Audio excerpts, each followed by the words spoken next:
La rencontre entre le roi de l'Arabie saoudite et le président de transition l'année dernière, suivie de celle avec le prince héritier en avril dernier, ont jeté les bases d'une revitalisation de la coopération bilatérale. Un point sur les derniers développements est fait ce vendredi à l'occasion de l'audience accordée par le chef de l'État, général Mohamed Idriss Déby Itnou, au conseiller de la Cour royale, Ahmed bin Abdelaziz Katan. Une appréciation globale est faite quant au niveau atteint par la coopération appelé à se renforcer davantage. Preuve de la vision partagée entre les dirigeants de deux pays, le chef de l'État a donné l'accord du Tchad quant à la demande formulée par les autorités saoudiennes relative à la candidature du Royaume pour abriter l'exposition universelle 2030.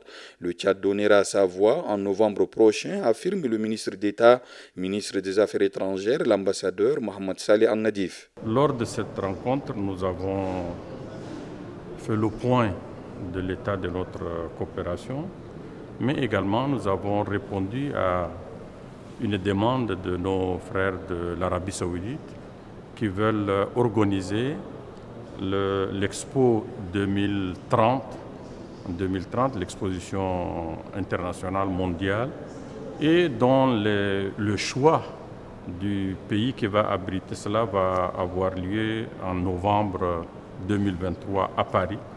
Et nous avons donné notre accord pour voter pour que le Royaume d'Arabie saoudite puisse abriter cette exposition. L'organisation du prestigieux événement mondial n'est pas le seul point discuté, car le Tchad est également sollicité pour l'organisation de deux sommets internationaux.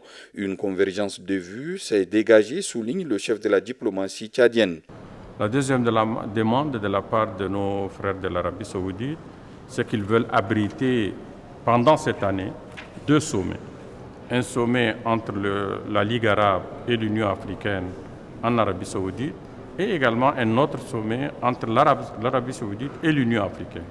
Le Tchad, évidemment, souhaite que les deux sommets puissent se dérouler dans le Royaume d'Arabie saoudite et est prêt, s'il reçoit l'invitation, d'être présent à ces deux sommets. Le conseiller de la Cour royale, Ahmed bin Abdelaziz Katan, dit avoir transmis au chef de l'État les salutations fraternelles du prince héritier ainsi que sa haute appréciation des bons rapports qu'entretiennent les deux pays, des relations qui connaissent un développement continu dans plusieurs domaines, notamment depuis l'entrevue il y a quelques mois entre le prince héritier et le chef de l'État, note le conseiller qui trouve que le Tchad est un pays important dans la région et le royaume lui souhaite plus de progrès.